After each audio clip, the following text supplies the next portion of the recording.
ಅವರೇ ಸರಿ ಅನ್ಸುತ್ತೆ ಒಂದೊಂದ್ಸಲ. ಆದರೆ ಸಿದ್ಧಾಂತ ವೈಚಾರಿಕತೆ ಬಂದಾಗ ಇವ್ರು ಸರಿ ಇಲ್ಲ ಅಂತ ಅನ್ಸುತ್ತೆ. ಕಾಂಗ್ರೆಸ್ ಪಕ್ಷದ ಸಿದ್ಧಾಂತದ ಬಗ್ಗೆ ನನ್ನ ಇದಿಲ್ಲ. ರಾಹುಲ್ ಗಾಂಧಿ ಬಗ್ಗೆನೂ ಭಾಳ ಪ್ರೀತಿ ಇಟ್ಕೊಂಡು ಪಾಪ ತನ್ನ ಪಾಡಿ ನಡ್ಕೊಂಡು ಹೋಗ್ತಾ ಇದ್ದಾರೆ ಅವರು, ಭಾರತ್ ಜೋಡೋನೋ ಯಾವುದೋ ಅಂತ ಮಾಡ್ಕೊಂಡು ಹೋಗ್ತಿದ್ದಾರೆ. ಆದರೆ ಅಲ್ಲಿ ಬಹಳ ವ್ಯಕ್ತಿಗಳಲ್ಲಿ ಸೈದ್ಧಾಂತಿಕತೆ ಕೊರತೆ ಇದೆ ಮತ್ತು ಭ್ರಷ್ಟರಾಗ್ಬಿಟ್ಟಿದ್ದಾರೆ.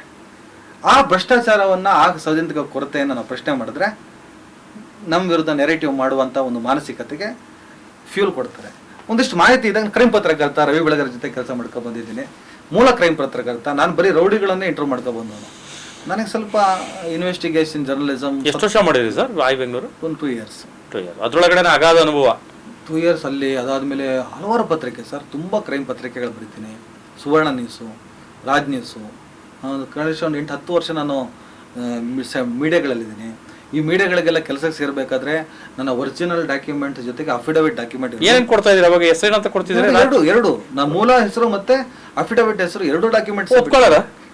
ಈಗ ಇದ್ರೊಳಗೂ ಕೂಡ ಮಾಧ್ಯಮಗಳು ಕೂಡ ಏನು ಬಹಳ ನಿಷ್ಪಕ್ಷಪಾತವಾಗಿಲ್ಲ ಈಗ. ಅಲ್ಲ, ಅವಾಗ ನಾವು ಸೇರುವಂತ 2010-12ರಲ್ಲಿ ಇನ್ನೂ ಕೂಡ ಅಂತ ಮೈಂಡ್ ಸೆಟ್ ಬಂದಿರಲಿಲ್ಲ. ಸ್ವಲ್ಪ ಇತ್ತು. ಮಂಗಳೂರು ಮೂಲದ ಒಂದು ದೈನಿಕ ಪತ್ರಿಕೆಯಲ್ಲಿ ಮುಸಲ್ಮಾನರಿಗೆ ಕೆಲಸನೇ ಇಲ್ಲ ಅಂತಿತ್ತು. ಡೈರೆಕ್ಟಾಗಿ ಘೋಷಣೆ ಮಾಡಿಬಿಟ್ಟಿದ್ರು ಮುಸ್ಲಿಮಿಗೆ ಕೆಲಸ ಕೊಡೋಲ್ಲ ಅಂತ. ಜಗತ್ತಿಗೆ ನೈತಿಕತೆ ಬೋಧಿಸುವಂಥ ಮಾಧ್ಯಮಗಳಲ್ಲಿ ಕ್ರೈಸ್ತನಿಗೆ ಮುಸಲ್ಮಾನಿಗೆ ಕೆಲಸ ಇಲ್ಲವಂತ ಮಾನಸಿಕತೆಗಳಿದ್ವು. ಅಲ್ಲ, ಇವತ್ತಿಗೆ ಇವತ್ತಿಗೆ ಜಾಸ್ತಿ ಆಗಿದೆ. ಫಸ್ಟ್ ಬಂದ ತಕ್ಷಣ ಅವನು ರವೂಫ್ ಅಂತ ಹೋದ ಅಂತ ಇಟ್ಕೊಳ್ಳಿ. ರವೂಫ್ ಅಂತ ನೋಡಲ್ಲ. ರವೂಫ್ ಮುಖದಲ್ಲಿ ಅವನಿಗೆ ದಾವೂದ್ ಕಾಣಿಸ್ತಾ ಇರ್ತಾನೆ. ರವೂಫ್ ಮುಖದಲ್ಲಿ ಒಬ್ಬ ಲ್ಯಾಡನ್ ಕಾಣಿಸ್ತಾನೆ. ಪಾಪ ಅವನೇನು ಮಾಡಿಲ್ಲ, ಅವನೊಬ್ಬ ನಬಿ ಸಾಬ್ ಅಷ್ಟೇ, ಲ್ಯಾಡನ್ ಅಲ್ಲ. ಅಂದ್ರೆ ಆ ಥರದ್ದು ಒಂದು ನೆರೇಟಿವ್ ಎಲ್ಲ ಸೆಟ್ ಮಾಡಿ ಇಟ್ಬಿಟ್ಟಿದ್ದಾರೆ ಎಲ್ಲ. ಆ ನೆರೇಟಿವ್ನ ಹೊಡೆಯೋ ಕೆಲಸ ನಾವು ಮಾಡೋದು, ಅದು ಸಹಿಸಲ್ಲ. ಈಗ ಆಯ್ತಪ್ಪ, ಈಗ ನಾನು ಎಲ್ಲ ಬಹಿರಂಗ ಅಂತ ನನಗೆ ಇಂಟ್ರೆಸ್ಟ್ ಇಲ್ಲದ ಸಬ್ಜೆಕ್ಟು. ಇವತ್ತು ಏನೋ ಮಾಡಿದ್ರು, ನಾನು ಯಾವುದೋ ಮುಚ್ಚುಮರಿಟ ಈಗಲೂ ಕೂಡ ವಾದ ಮಾಡಿ ನಾನು ಇಲ್ಲ, ನಾನು ಚಿಂತನ್ನು ಕಾನೂನು ಬಂದು ನನ್ನನ್ನು ಪ್ರಶ್ನೆ ಮಾಡಲಿ ಅಂತ ನಾನು ಮೊಂಡುವಾದ ಮಾಡ್ತಾನೆ ಇಲ್ಲ. ಯಾಕಂದ್ರೆ ಅದು ಮುಚ್ಚಿಡಬೇಕು, ಬಚ್ಚಿಡಬೇಕು, ಹೇಳಬಾರ್ದು ಅನ್ನೋ ವಿಚಾರನೇ ಅಲ್ಲ ಸರ್. ನನಗದು ಕಾನ್ಸೆಪ್ಟೇ ಅಲ್ಲ ಸರ್ ಧರ್ಮ. ಥಾಮಸ್ ಅವರೇ, ನಿಮ್ಮ ಧರ್ಮ ನಿಮ್ಮದು. ಹೌದು.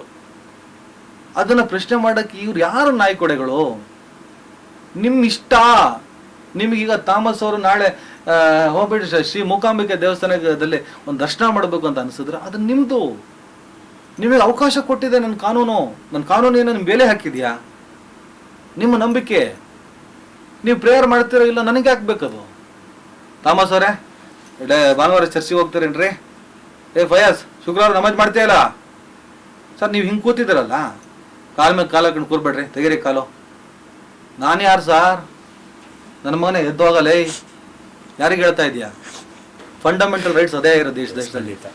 ಆ ಫಂಡಮೆಂಟಲ್ ರೈಟ್ಸ್ ಏನಿದೆ ಅದರ ಪ್ರಕಾರವಾಗಿ ನಾನು ಬದುಕ್ತಾ ಇದ್ದೀನಿ ಸರ್. ಸರ್, ಈಗ ಇವೆಲ್ಲ ವಿವಾದಗಳಾಯ್ತಲ್ಲ, ಈಗ ಈ ಆದಂಥ ಸಂದರ್ಭದಲ್ಲಿ ಮುಮ್ತಾಜ್ ಬಗ್ಗೆ ನಾವು ಮಾತಾಡಲೇಬೇಕು. ಒಂದು ಅತ್ಯದ್ಭುತವಾದಂಥ, ಅಲ್ಲ ಆಕೆ ಏನೇ ಇರ್ಬೋದು ಸರ್, ಬಟ್ ಆದರೆ ಅತ್ಯದ್ಭುತವಾಗಿ ಮಾತಾಡುವಂಥ ಒಂದು ಹುಡುಗಿ. ಮುಸ್ಲಿಂ ಸಮುದಾಯದಲ್ಲಿ ಆ ರೀತಿ ನೋಡೋದಕ್ಕೆ ನಮಗೆ ಸಿಗೋದೇ ಇಲ್ಲ.